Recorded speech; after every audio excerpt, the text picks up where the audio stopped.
Uchechi stepped out of Okonkwo's room, her eyes red and swollen. Tears streamed down her cheeks, but she quickly wiped them away, hoping no one would see her. She didn't know that Okonkwo's first wife, Mama Ugonma, was standing near the corridor, watching everything. Uchechi. Mama Ugonma called sharply. Uchechi froze, her heart pounding in her chest. She turned slowly, her small frame trembling. Why yes, Ma? Why are you crying? And what were you doing in my husband's room? Mama Ugonma's voice was firm, her brows furrowed with suspicion. Nothing, Ma, Uchechi stammered, looking at the ground. Mama Ugonma stepped closer, her voice growing colder. Don't lie to me. Tell me the truth now, or I will flog you. Uchechi couldn't hold it in anymore. With a deep breath, she let out the secret she had been carrying for months. Uchechi's life had changed drastically a year ago when her father died. She was just 11 years old, but she understood the weight of loss. Her mother remarried soon after, leaving Uchechi and her other siblings Obi, Chidra and Nor to fend for themselves. I can't take care of you, their mother had said, her face filled with guilt.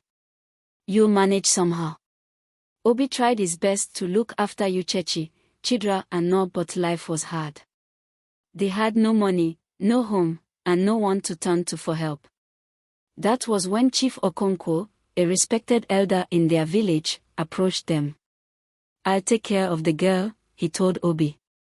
She can help my new wife, Ola, who just had a baby. In return, I'll send her to school and treat her like my own child. Obi hesitated, but Uchechi's hungry eyes made the decision for him. Take care of her, he pleaded. At first, living with Chief Okonkwo's family seemed like a blessing. Uchechi had food to eat, a bed to sleep in, and she helped the new wife with her chores. But after 3 months, things began to change. One night, Okonkwo called her into his room. Come here, Uchechi, he said, his voice unusually soft. She hesitated but obeyed. He sat her down and placed a hand on her shoulder. It felt wrong, but she didn't know what to do. Then his hands moved where they shouldn't. Uchechi ran out of the room, shaking. The next day, she told her brother, Obi, everything. Obi was furious. He promised to take care of you. I'll handle this. He confided in Mama Ugonma, Okonkwo's first wife, hoping she would intervene. That evening, Mama Ugonma confronted her husband. Okonkwo, what is this I'm hearing about you and that little girl? Chief Okonkwo's face darkened. What nonsense are you talking about? Do you believe the lies of a child over your husband? But Obi said. Obi should mind his own business. Okonkwo barked. If you ever bring this up again, I'll deal with you.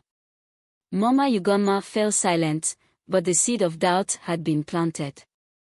One quiet afternoon, the house was unusually calm.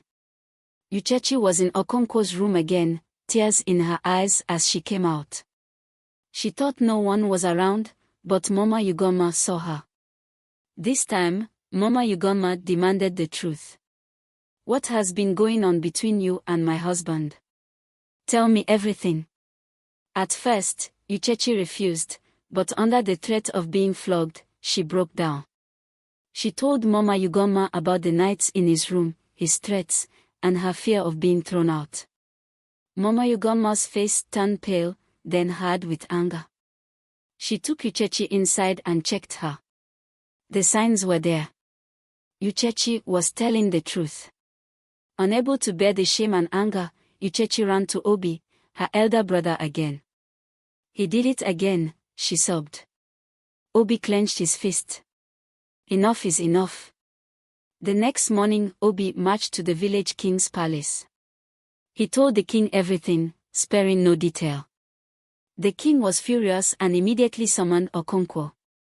At the palace, Okonkwo tried to deny the accusations, but the evidence and Uchechi's tearful testimony were undeniable. You are a disgrace to this community, the king declared.